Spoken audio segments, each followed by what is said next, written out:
As the Tumbler Ridge community grieves following Tuesday's mass shooting, many are looking for answers.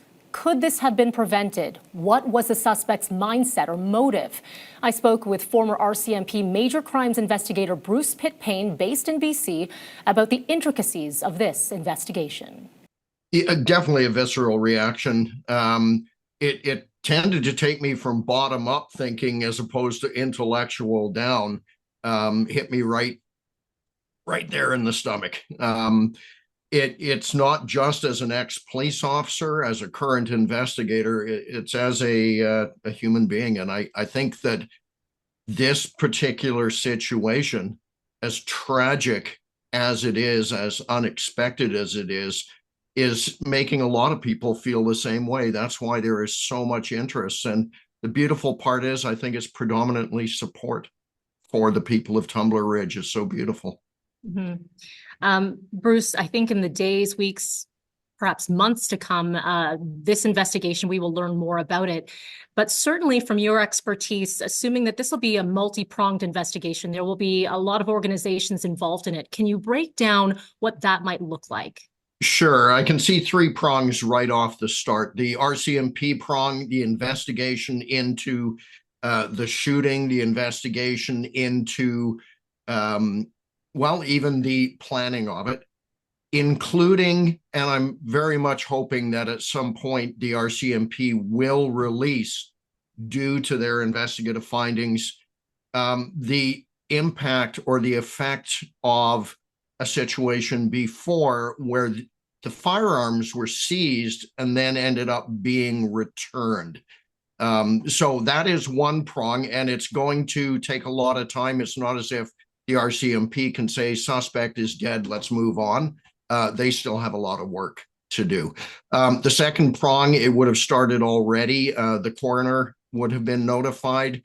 The coroner works with the RCMP, but it's in some ways a one-sided process in that the coroner can get access to any RCMP information, whereas it's not the same the other way around. If the RCMP were conducting a criminal probe, they wouldn't be able to freely, without judicial authority, warrants, etc., go to the coroner and take their information. So it is very one-sided, but they work together still very well. And the third one that we don't know about yet, I haven't heard anything. I don't know if you have, whether the Independent Investigations Office has been called in.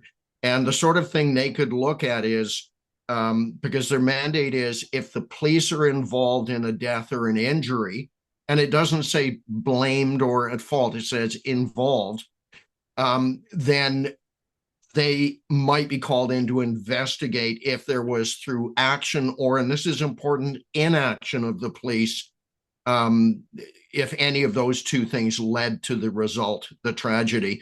And that could go back to the firearms again, that perhaps the IIO would be the one best suited to look back at other incidents and say, is there anything that the police could or should have done to stop it before it happened? And that could be, again, of interest to me and many people right now. It's one of the biggest outstanding questions, is not just why this happened, but there were events that we would like to see. Were all the T's crossed and I's dotted? Was the right paperwork submitted?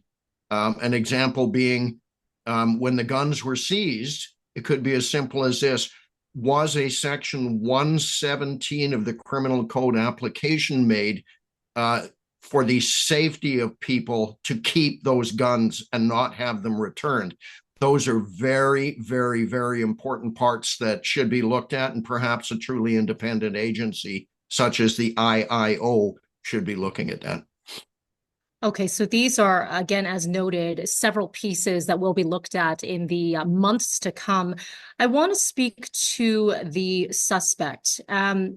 Given that they died via a self-inflicted gunshot wound, minus a manifesto or a post on social media, anything of the sort, do you believe investigators will truly get down to exactly what happened, a motive, targets, anything of that sort, to give any sort of peace to the families and the community? Well, minus A manifesto. You're right. It's going to be very difficult. And I never use never or always regarding investigations of human beings because everybody is so nuanced. We're so idiosyncratic in our behavior. Having said that, Melanie, it is possible to have people, for instance, from the behavioral science unit of the RCMP, psychologists, criminal psychologists, to come in and review the person's life and try their best to put together something that will make sense. So this is quite often done after suicides, where somebody has been killed other than the person who committed suicide as well. So yeah, it has been helpful in the past. It was done in the Portapeak case. It's been done in many cases. And I myself have called them in on previous cases, and they're very helpful. They're not perfect, but they're helpful. Bruce, finally for you, you did mention Portapeak. So in 2020, of course, there was a lot of criticism on RCMP response and a lot of learnings as well. I do want to highlight the first responders and the officers who arrived within 2 minutes to an active scene, and we are now learning who some of those officers were. Can you take us into the mindset of those who arrived first thing with active gunfire, what's going through their head, and sort of the world they now live in, having had experienced that moving forward within the community? Well, I can go back to I can only speak for myself, and I'm very cautious to speak for the others, but I can tell you this: it would have been a lot of fear. But the true definition to me of a hero is somebody that is scared and still does what they have to do. They have training. I'm assuming that all those officers had training by the way it worked out, how to go in as a spear now. Instead of defensively setting up around the school, they go in to eliminate the person that is killing other people. And it seems that they went in quickly, bravely, that they did act as heroes because they would be scared. So that is my best estimate of what they would have been doing.